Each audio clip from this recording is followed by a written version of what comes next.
É isso aí. Vamos agora para document. Vamos entender o que é um document. É, Lá um bom programador JavaScript, ele entende, pelo menos de forma superficial ou até mesmo de forma profunda, o conceito de DOM e como ele funciona. Então, assim, principalmente quando você vai trabalhar com JavaScript, é importante que você entenda esse conceito do DOM. Então, vamos considerar o seguinte: o que é o DOM exatamente? É uma representação da tua página. Então, o que é que eu tenho aqui? Eu tenho aqui em cima um HTML. Esse HTML ele tem tags dentro de outras tags. E aí como é que existe uma certa hierarquia. Então significa que o head ele está dentro do HTML, o body está dentro do HTML, o H1 está dentro do body, o P está dentro do body, os dois P's estão dentro do body e o title está dentro do head. Então é assim que vai estar organizada essa hierarquia de elementos dentro da minha página web. E o DOM ele vai ser organizado exatamente dessa forma, como uma hierarquia, como uma árvore de elementos. Então vai ser algo parecido com isso aqui, ó. A raiz vai ser o HTML, o próximo nó, o nó mais interno, eu tenho aí ou head ou body, dentro do head eu tenho um title, dentro do title eu tenho um texto. Dentro do HTML eu tenho um body, dentro do body eu tenho um H1, dentro do H1 eu tenho um texto. Dentro do HTML tem um body, dentro do body tem um P, dentro do P eu tenho esse texto. E por aí vai. E aí, quando a gente tem esse entendimento de que existem uma relação entre os nós dessa árvore, então assim, a gente chama cada item desse aqui, da minha sequência de nó, cada caixinha dessa de nó, e aí eu tenho um nó pai e nó filho, e aí eu consigo navegar nesse DOM, nesse modelo de página aí. E aí, assim, via JavaScript eu consigo manipular esse DOM via JavaScript em tempo de execução, ou seja, depois que a tua página chega no navegador do usuário, você pode criar um código JavaScript que adiciona novos elementos a essa árvore de elementos aqui. E aí é onde a gente começa a criar páginas web front-end que são dinâmicas, porque elas vão se mudar ou vão se adaptar às interações do usuário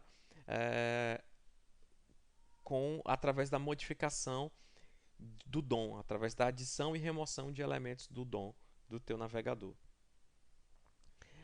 E aí aqui ó, tem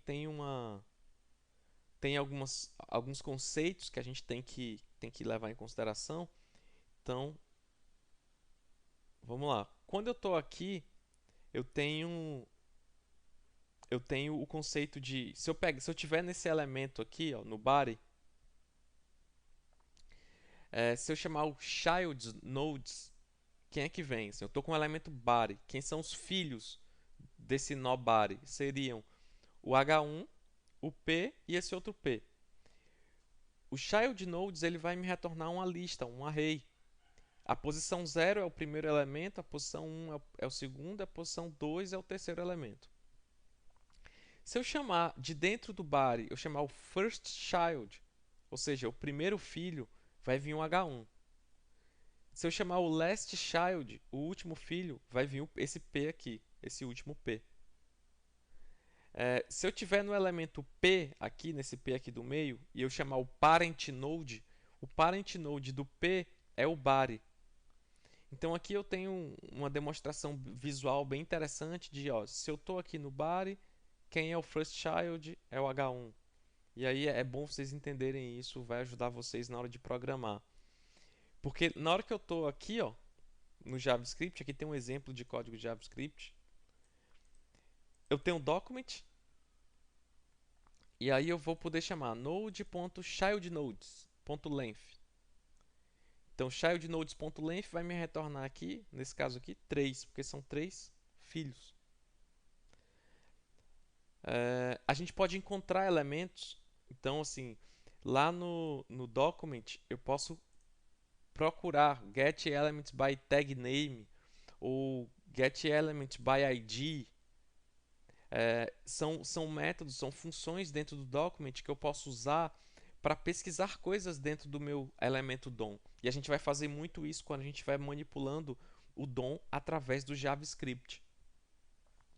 E aí, quando a gente estiver trabalhando lá com eventos, alguns eventos de clique, de mouse over, é, colocar o mouse e tirar o mouse de cima de um elemento, vão poder disparar, inclusive, modificações desses elementos.